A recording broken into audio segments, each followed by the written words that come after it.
સાથે વડોદરાથી સમાચાર સામે આવી રહ્યા છે। વડોદરાથી સમાચાર સામે આવ્યા જેમાં વડોદરામાં માછલી સોસાયટીઓમાં ફરતી દેખાઈ છે, જેના સીધા દ્રશ્યો અમે આપને બતાવી રહ્યા છે। ડભોઈ રોડ દત્તનગરના પાણીમાં માછલી દેખાઈ છે। માછલી પાણીમાં દેખાતા નાગરિકોમાં કુતૂહલ જાગ્યું છે।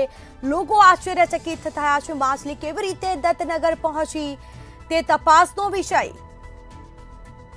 તો ડભોઈ રોડ દત્તનગરના પાણીમાં માછલી દેખાતી નજરે પડી રહી છે અને જેના સીધા દ્રશ્યો મંતવ્ય ન્યૂઝની સ્ક્રીન પર અમે આપને બતાવી રહ્યા છીએ। વડોદરામાં માછલી સોસાયટીમાં ફરતી દેખાતા લોકો પણ આશ્ચર્યચકિત થયા।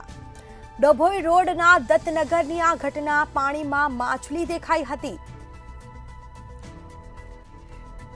તો વધુ વિગતો સાથે સંવાદદાતા નિલેશ બ્રહ્મભટ્ટ ફોન લાઈન પર જોડાઈ ગયા છે। જી, રસ્તા પર મગરો તો આવી જ ચડતા હતા, પરંતુ હવે તો પાણીમાં માછલીઓ દેખાતી નજરે પડી રહી છે। જી સ્મિતા, વડોદરામાં મગર બાદ હવે માછલીઓ પણ સોસાયટીમાં ફરતી થઈ। વડોદરા શહેરના ડભોઈ રોડના દત્તનગરના પાણીમાં આટલી મોટી માછલી કેવી રીતના આવી એ ત્યાંના દત્તનગરના નાગરિકો કુતૂહલવશ જોવા નીકળ્યા છે।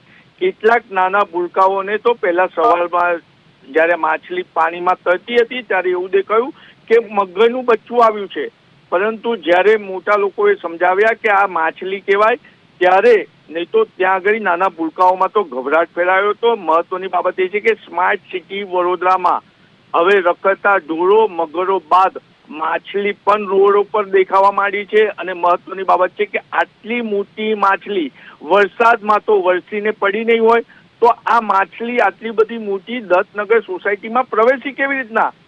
ક્યાંક ને ક્યાંક નદી અને કાંસનું પાણી હવે ઊંધું સોસાયટીઓમાં પ્રવેશી રહ્યું હોય તેવી ચર્ચા છે। મહત્વની બાબત છે કે સ્માર્ટ સિટીમાં વરસાદી કાંસોના નામે પૈસાનો વેડફાટ થયો છે અને એના જ કારણે નજીવા વરસાદમાં પાણી સોસાયટીઓમાંથી ઉતરતું નથી અને સોસાયટીઓમાં પાણી પ્રવેશે છે।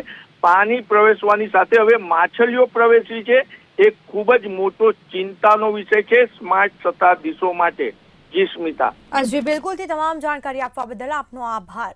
તો આ સાથે વડોદરામાં માછલી સોસાયટીમાં ફરતી દેખાઈ રહી છે અને જેને લઈને લોકો પણ આશ્ચર્યચકિત થયા છે। આ માછલી આવી તો આવી ક્યાંથી તે એક મોટો સવાલ।